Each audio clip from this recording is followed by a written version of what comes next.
Ito guys, ito na yung Fujitsu na nirecoil. Ito na yung pipe niya nasa labas. Dito ko na lang sila hinangin sa labas para hindi mahirapan. Ito yun, oh. So ayan.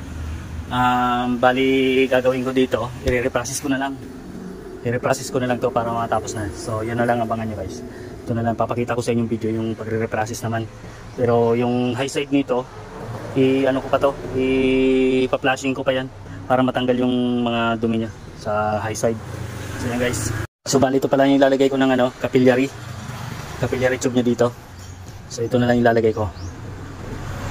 Para kasi nasa loob yung capillary niya original eh. So ito na lang, ito yung original niya. So malaki, 1.8 pala to.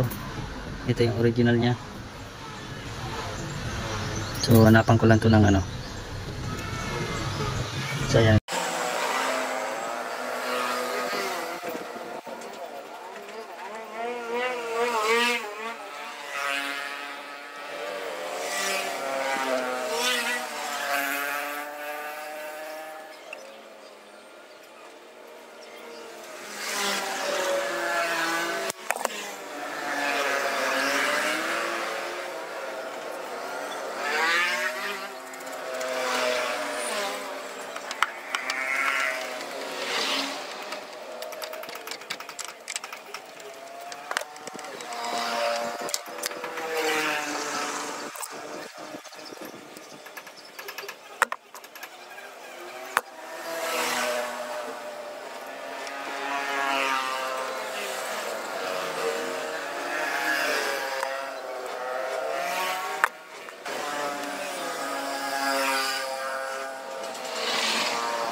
So ito guys, pressurean ko na muna, tapos na yan, nakainang na lahat yan.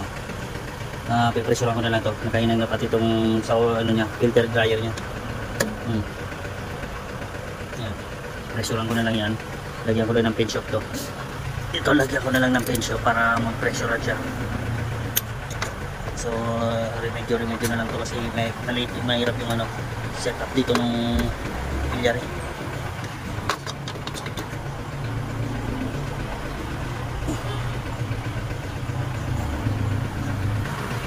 Sabunin na lang natin yung mga pinaginangan niya para sigurado ba may leak pa.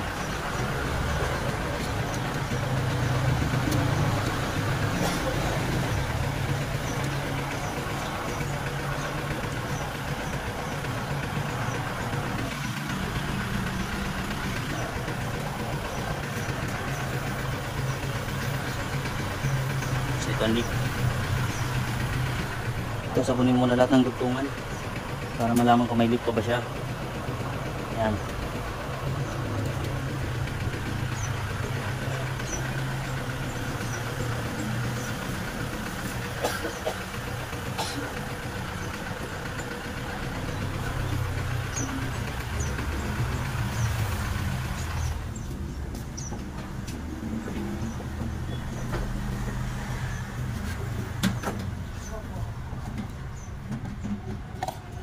So, pressurean ko lang siya ng 120.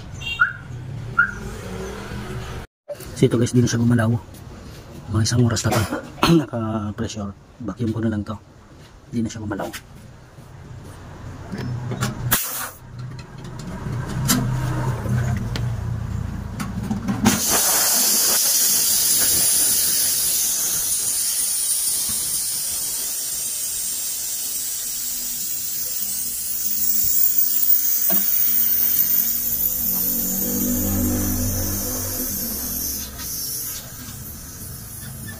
Yan, vacuum na lang yan guys para makargaan ko na ng preyon yan. Ito guys, vacuum na to, 2 oras na namin nakapacuum to. Pinalot ko na rin to, kargaan ko na ng preyon to. Yan na yung piping niya, pinalot ko na lang to ng insulation para kargaan na lang namin to. Sige, so yan, kargaan na namin ng preyon para magkaalaman na to. Sige, release mo dito muna po kasi para matanggal yung pressure niya. Yan, isa pa. Yan, okay na. Sige, karga. Sige. Sige, guys. Isa. So, yan, gumana na siya. Ayun, may fluid siya sa ilalim. Sige, kakaya ko. Dahan-dahan lang karga. Hindi. Ganun lang. Yan.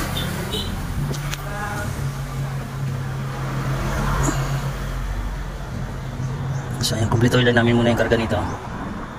Ayan, nag-init na yung ano niya, condenser niya, yung high side. Mainit na siya. Bukas.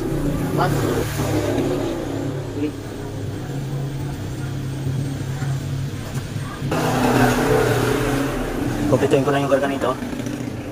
Ayan.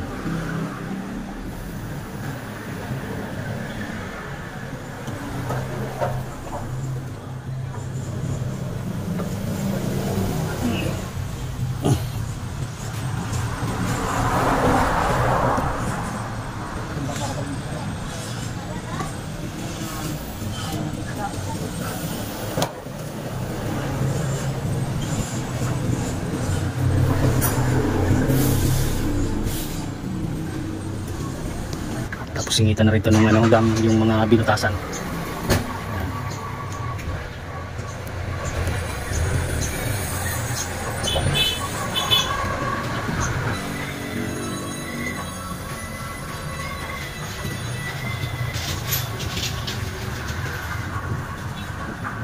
So yan yung karga niya, ito yung karga niya. 3 pa lang, gawin ko lang itong mga 5. So ito okay na muna siya dyan. Ayan, 5 guys, tama na muna siya dyan para pag nagkumpleto naman magsisigaw pa naman yan. Ha? Yelo na, ayan o.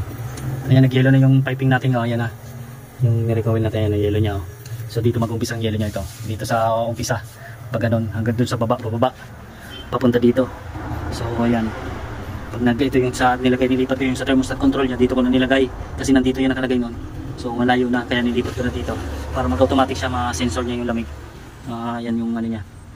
Pababa naman siya dito, tapos magko-complete. Ang umpisa niya dito muna, sa ibabaw. Ayan. Ayan, okay na siya. Lagyan mo na lang doon ng tubig yan. Sige. Lagyan na lang namin ng tubig para matesting yan. Ayan guys, okay na yan. Ayan yung karga niya. Bali, bukas pa namin to, bukas ko pa to ano, pinch off. Ayun yung pinch off. Bukas ko na hinihinang kasi para malaman kung mag-moisture pa ba siya mamayang madaling araw. So, testing muna to hanggang magdamag. Pagka hindi na siya nag-moist, wala na moisture bukas, umaga, hinang ko na yung anong yan, ihinang ko na lang yan para maano siya, ma-deliver na namin.